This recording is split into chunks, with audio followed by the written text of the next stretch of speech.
নমস্কাৰ এই মুহূৰ্তত আখি পৰিছে আজি সন্ধিয়াৰ কেইবাটাও গুৰুত্বপূৰ্ণ খবৰ আৰু এনেধৰণৰ খবৰসমূহ নিতৌ চাবলৈ চেনেলটো ছাবস্ক্ৰাইব কৰি ভিডিঅ'টোত এটা লাইক কৰি দিবলৈছো সন্ধিয়াৰ প্ৰথমটো ব্ৰেকিং নিউজ কোকৰাঝাৰত গুলীচালনাৰ ঘটনা সংঘটিত হৈছে বুলি জানিব পৰা গৈছে অধিক উত্তপ্ত হৈ পৰিছে কোকৰাঝাৰৰ শেহতীয়া পৰিস্থিতি এতিয়াও নিয়ন্ত্ৰণত অহা নাই পৰিস্থিতি কোকৰাঝাৰত গুলীচালনাৰ ঘটনা সংঘটিত হৈছে অধিক বেয়াৰ ফালে ডাল খাইছে কোকৰাঝাৰৰ সামগ্ৰিক পৰিস্থিতি কোকৰাঝাৰৰ কাৰিগাঁও থানাত আক্ৰমণ কৰিছিল একাংশ লোকে পৰিস্থিতি নিয়ন্ত্ৰণৰ বাবে শূন্যলৈ গুলীচালনা কৰিছে আৰক্ষীৰ বেকুফালি থানাৰ ভিতৰত প্ৰৱেশ কৰিছিল উত্তেজিত জনতাই বৰ্তমান পৰ্যন্ত দুজন লোকৰ মৃত্যু হৈছে কোকৰাঝাৰত সিকনাম বিস্মিত সুনীল মুৰ্মুৰ মৃত্যু কোকৰাঝাৰৰ ঘটনাক লৈ 29 জনক এই পৰ্যন্ত গ্ৰেপ্তাৰ কৰিছে আৰক্ষীয়ে কোকৰাঝাৰৰ শেহতীয়া পৰিস্থিতি ভয়ংকৰ হৈ পৰিছে ক্ৰমাৎ বেয়াৰ ফালে ডাল খাইছে কোকৰাঝাৰৰ পৰিস্থিতি অশান্ত কোকৰাঝাৰৰ প্ৰতিবাদকাৰীয়ে আক্ৰমণ কৰিলে আৰক্ষীৰ থানা উত্তপ্ত হৈ পৰিছে কোকৰাঝাৰ জিলা কাইলৈ বিটিসি বন্ধৰ ঘোষণা কৰা হৈছে বিটিসি বন্ধৰ হুংকাৰ এবাৰ প্ৰতিবাদকাৰীয়ে আক্ৰমণ কৰিলে আৰক্ষী থানা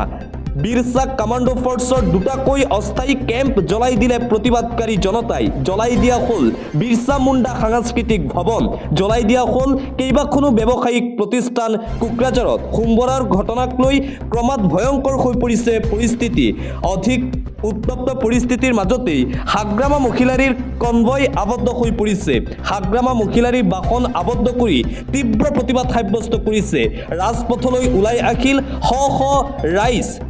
ৰাষ্ট্ৰীয় ঘাইপথ অৱৰোধ কৰি প্ৰতিবাদ সাব্যস্ত কৰিছে কোকৰাঝাৰৰ ৰাইজে প্ৰতিবাদকাৰীয়ে জ্বলাই দিলে আদিবাসী সাংস্কৃতিক ভৱন হাগ্ৰামা মহিলাৰীৰ কনভয় আবদ্ধ কৰি প্ৰতিবাদকাৰী ৰাইজে সাব্যস্ত কৰিছে তীব্ৰ প্ৰতিবাদ মৰিয়াই হত্যা কৰা হৈছিল ঠিকাদাৰক মৰিয়াই হত্যা কৰা হৈছিল ঠিকাদাৰ সিকনা জৌখালু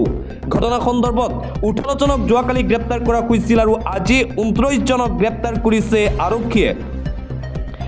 আন এটা ব্ৰেকিং নিউজ কাৰ্বি ভূমিত উচ্ছেদৰ মাজতে ভয়ংকৰ পৰিস্থিতিৰ সৃষ্টি হৈছে কাৰ্বি আংলং জিলাত আজি ৰাতিপুৱাৰে পৰা চলি আছে উচ্ছেদ অভিযান বকলিয়া ঘাটৰ প্ৰায় 350 বিঘা ভূমিত চলিছে উচ্ছেদ অভিযান উচ্ছেদৰ মাজতেই গুৰুতৰভাৱে আহত হৈছে কেইবাজনো কান্দি দিশহাৰা উচ্ছেদিত জনতা প্ৰশাসনৰ অসাৱধানতাৰ বাবে সমগ্ৰ ঘটনাৰ অভিযোগ কাৰ্বি ভূমিত উচ্ছেদৰ মাজতে ভয়ংকৰ পৰিস্থিতিৰ সৃষ্টি হৈছে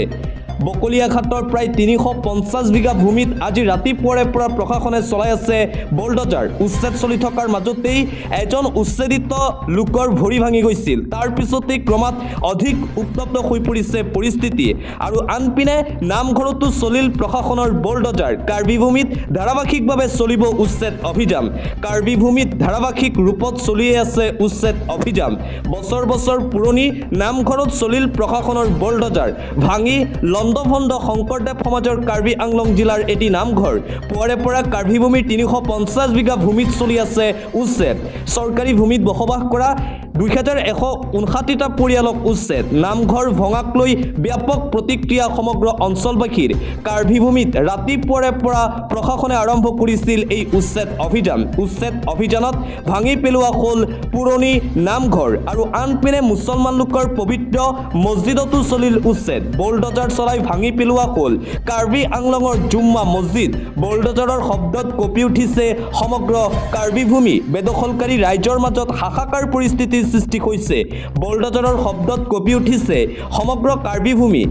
আজিৰে পৰা যিহেতু আৰম্ভ হৈছে কাৰ্বি ভূমিত উচ্ছেদ অভিযান চকুৰ সন্মুখতেই ভাঙি পেলোৱা হ'ল মুছলমান লোকৰ পবিত্ৰ মছজিদ বকলিয়া ঘাটত চলিছে প্ৰশাসনৰ এই বৃহৎ উচ্ছেদ অভিযান আজি আৰু কাইলৈ বকলিয়া ঘাটত চলিব এই উচ্ছেদ বকলিয়া ঘাটৰ প্ৰায় 350 বিঘা ভূমিত যেহেতু উচ্ছেদ অভিযান চলি আছে উচ্ছেদ অভিযানত হাৰি নগল নামঘৰ হাৰি নগল মুছলমান লোকৰ পবিত্ৰ মছজিদ সকলোতে চলিছে উচ্ছেদ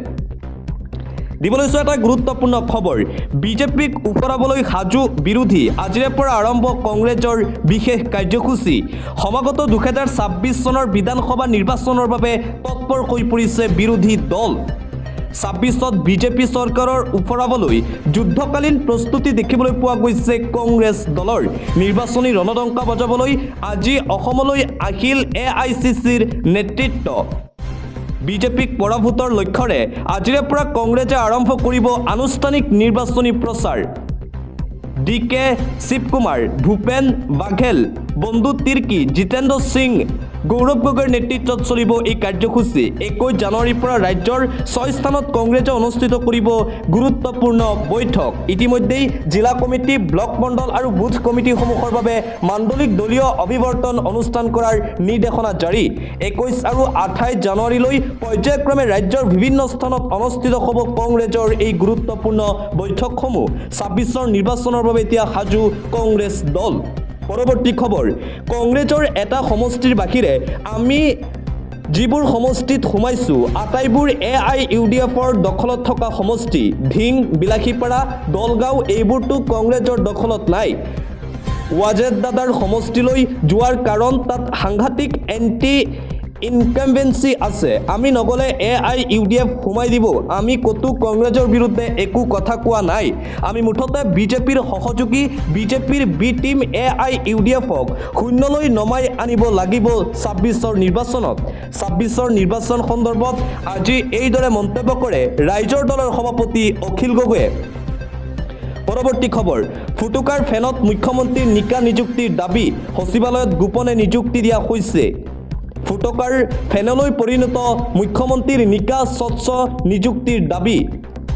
মিছা প্ৰমাণিত হৈছে যোগ্যতাৰ ভিত্তিত চৰকাৰী চাকৰি দিয়াৰ মুখ্যমন্ত্ৰী হিমন্ত বিশ্ব শৰ্মাৰ এই দাবী মুখ্যমন্ত্ৰীৰ স্বচ্ছ নিযুক্তিৰ দাবীৰ সময়তেই অসম বিধানসভাৰ সচিবালয়ত চলিছে চাকৰিৰ দুৰ্নীতি বিজ্ঞাপন সাক্ষাৎকাৰ অবিহনেই সচিবালয়ত গোপনে নিযুক্তি প্ৰদান 34 গৰাকী বিষয়াক নিযুক্তিৰ সমান্তৰালকৈ পদোন্নতিৰ ক্ষেত্ৰতো সচিবালয়ত চলিছে অনিয়ম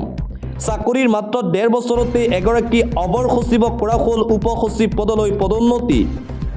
আন এটা গুৰুত্বপূৰ্ণ খবৰ বিজেপিত প্ৰাৰ্থিত্বকেন্দ্ৰিক সংঘাত বিধায়কৰ বিৰুদ্ধে জিলা পৰিষদৰ অভিযোগ 26ৰ নিৰ্বাচনৰ প্ৰাকখনত বিজেপিত প্ৰাৰ্থিত্বকেন্দ্ৰিক সংঘাত দেখিবলৈ পোৱা গৈছে বিজেপি দলৰ ভিতৰত প্ৰাৰ্থিত্বকেন্দ্ৰিক সংঘাতে লৈছে চূড়ান্ত ৰূপ বিধায়ক সুৰেন ফুকনৰ বিৰুদ্ধে আহিছে এই গুৰুতৰ অভিযোগ বিজেপিৰ ভিতৰতেই কন্দল জিলা পৰিষদৰ সভাপতিক চৰম অপমান কৰাৰ অভিযোগ উত্থাপন কৰা হৈছে বিধায়কৰ বিৰুদ্ধে ডিগবৈ বিধানসভা সমষ্টিত প্ৰাৰ্থিত্বকেন্দ্ৰিক সংঘাত দেখিবলৈ পোৱা গৈছে বিজেপি দলত তিনিচুকীয়া জিলা পৰিষদৰ সভাপতি ভাদেশ্বৰ মৰাণক অপমানৰ অভিযোগ উত্থাপন কৰা হৈছে অপমানৰ অভিযোগ বিধায়ক সুৰেন ফুকনৰ বিৰুদ্ধে উত্থাপন কৰা হৈছে টিংৰাই ৰাজহুৱা ৰংগমঞ্চত অনুষ্ঠিত হৈছিল যুৱ সন্মিলন তাতেই এই গুৰুতৰ অভিযোগ উত্থাপন কৰা হৈছে বিধায়কগৰাকীৰ বিৰুদ্ধে দিবলৈছো এটা পলিটিকেল ব্ৰেকিং নিউজ AIUDFত যোগদানৰ জোৱাৰ আব্দুল আজিজৰ পিছত আন এজন জ্যেষ্ঠ নেতাৰ AIUDF দলত আনুষ্ঠানিকভাৱে যোগদান আব্দুল আজিজৰ AIUDFত যোগদানৰ পিছতেই পুনৰ শতাধিক লোকৰ UDFত যোগদান দেওবাৰে 5 শতাধিক সমৰ্থকক লগত লৈ অগপৰ প্ৰাক্তন বিধায়কে যোগদান কৰিছিল UDFত AIUDFত যোগদানৰ পিছতেই সামগ্ৰী সমষ্টিত ৰাজনৈতিক ৰণ আব্দুল আজিজৰ বাসগৃহত উপস্থিত হৈ যোগদান কৰিছে AIUDFত শ লোকে আব্দুল আজিজৰ বাসগৃহত উপস্থিত হৈছে AIUDFৰ নেতৃবৰ্গ গাঁও পঞ্চায়তৰ প্ৰাক্তন সভাপতি নিজামুদ্দিনৰ সৈতে 2 শতাধিক লোকে যোগদান কৰিছে UDFত দেওবাৰে আনুষ্ঠানিকভাৱে UDFত আব্দুল আজিজে যোগদান কৰাৰ পিছতেই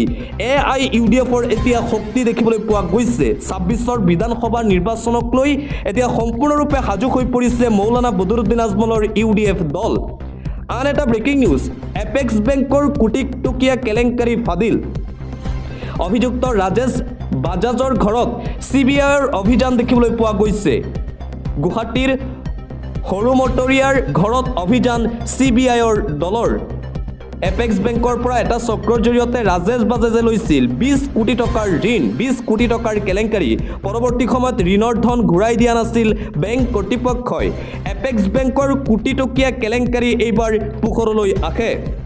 আন এটা গুৰুত্বপূৰ্ণ খবৰ পুনৰ দেৰগাঁৱৰ ৰঙামাটিত উত্তপ্ত পৰিস্থিতি ৰাজ্যৰ টোল গেটত উত্তপ্ত পৰিস্থিতিৰ সৃষ্টি হৈছে ৰাজপথলৈ ওলাই আহি তীব্ৰ প্ৰতিবাদ সাব্যস্ত কৰিছে শ শ ৰাইজে প্ৰতিবাদত বকিল কৃষক মুক্তি ছাত্ৰ মুক্তিকে ধৰি আন সংগঠন প্ৰশাসনৰ বাধা নেওচি প্ৰতিবাদত উত্তাল দেৰগাঁৱৰ টোল গেট প্ৰতিবাদকাৰীক জাননী দিয়াৰ পাছতেই ক্ষোভ এতিয়া ৰাইজৰ তীব্ৰ বাক বিতণ্ডাত লিপ্ত প্ৰতিবাদকাৰী আৰু প্ৰশাসনৰ লোক ঘটনাস্থলীত উপস্থিত গোলাঘাটৰ আৰক্ষী অধীক্ষক সোমবাৰে প্ৰতিবাদকাৰীৰ ঘৰে ঘৰে আৰক্ষীৰ টহল দিয়াক লৈ ক্ষুব্ধ হৈছে ৰাইজ স্থানীয় বাহনসমূহৰ টোল কৰ বিনামূলীয়া কৰাৰ দাবীৰে এই প্ৰতিবাদ বিধায়ক মৃণাল শইকীয়াৰ বিৰুদ্ধেও ক্ষুব্ধ প্ৰতিবাদকাৰী ৰাইজ